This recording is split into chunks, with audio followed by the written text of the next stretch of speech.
जो व्यक्ति स्त्री को अपमानित करते हैं, दंड देते हैं, जान से मार देते हैं, उनकी भयानक दुर्गति होती है। आए हम सुने स्कंद पुराण के अनुसार।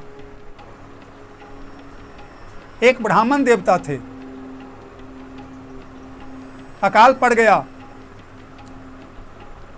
वो कहीं बाहर गए थे, ब्राह्मणी घर में थी, दक्षिणा से अनाज भरा था, कुछ भूखे लोग आए, मैया भोजन दो। घर के जितने भी अनाज थे सब गरीबों को उसने ब्राह्मणी बांट दिया। जब ब्राह्मण देवता आए, देखे घर खाली, ब्राह्मणी ने कहा मैंने भूखों को अन्न दे करके उस अन्न का सदुपयोग कर दिया। ब्राह्मण वेद पाठी थे, लेकिन उन्हें गुस्सा आ गई और उन्होंने इतना पीटा, गाली भी दी, कटुवचन भी कहा, पीटा भी, और यही जानकर छोड़ दिए कि अब शायद मर गई, लेकिन मरी नहीं। जब उन्हें होश आया, गुस्सा ठंडा हुआ, तो वेद पढ़ने वाले थे, वेद पुराण पढ़ने वाले थे, अब वो पत्नी से कहने लगे कि तुम हमें क्षमा कर दो, क्योंकि पत्नी को मारने का, डांटने का, हत्या करने का शास्त्र में ऐसा वर्णन आया है कि वह वर्णन अब होश आया तो मैं जान के कांप रहा हूं कि मुझे नरक में तो ऐसी सी सजा भोगनी पड़ेगी। तब ब्राह्मणी ने कहा क्या क्या सजा भोगनी पड़ती है?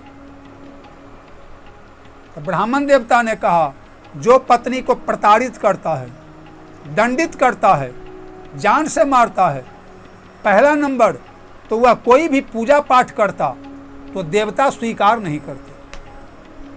मनुष्य का तन दिया गया प्राणी को मारने के लिए, सताने के लिए, उसका तन दिया गया था धर्म करने के लिए, तो कितना ही पूजा पाठ देवता की कीजिएगा, देवता आपकी पूजा स्वीकार नहीं करेंगे। दूसरा, आपके जितने भी पितर हैं आप जलदान दीजिएगा, पिंडदान दीजिएगा, पितर नहीं स्वीकार करेंगे। क्यों? हमारे वंश का ही तो बांध जन्म गया।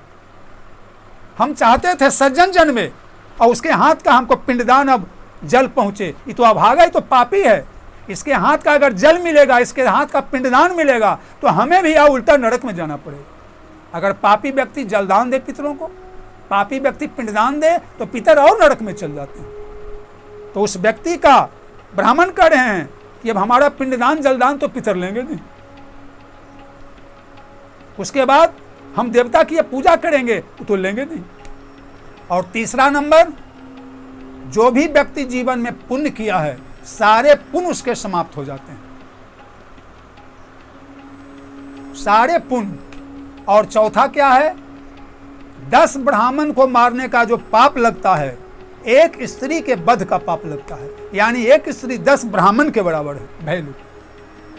पहला अपराध कि जो व्यक्ति पत्नी को प्रताड़ित या मारता है उसके हाथ की पूजा और पाठ देवता स्वीकार नहीं करते। दूसरा, उसके हाथ का दिया हुआ जलदान और पिंडदान पितर स्वीकार नहीं करते। तीसरा, उसने जीवन में जितना पुण्य किया है वह समाप्त हो जाता है। और चौथा, 10 ब्राह्मण को मारने का जो पाप लगता है, एक स्त्री के वध का पाप लगता है। और जब वह मरेगा, मरने के बाद जमदूत उसे ले जाएंगे, और जानते हो जिस ढंग से उसने पत्नी को मारा है उसके लिए एक लोहे का मोटा रड आग में गर्म करते हैं, अब पाया में उसे बांध देते हैं, अब बांध करके उस लोहे से गर्म से उसे पीटते हैं और दागते हैं कि जैसे तुमने पीटा अब लो, अब कौन बचाएगा। वह छिलमिलाता है और छिलमिलाने के बाद छटपटाता है, अब पूरा दाग है। और उसके बाद कई महीनों तक उसे दंड दिया जाता है और उसके बाद नरक में ठेल दिया जाता है। जब नरक से बहुत दिनों के बाद छुट्टी होती है, और कौन नरक में? जिसमें कीड़े रहते हैं, जिसमें सांप, जिसमें बिच्छा, जिसमें हड्डी, जिसमें पीप पड़ा रहो। अब पड़ने के बाद वह जब जन्म लेता है तो उसका जन्म होता है कुत्ता में, भेड़िया में, बगुला में। आई तीनों जन्म लेके जब वो मरता है तो उसे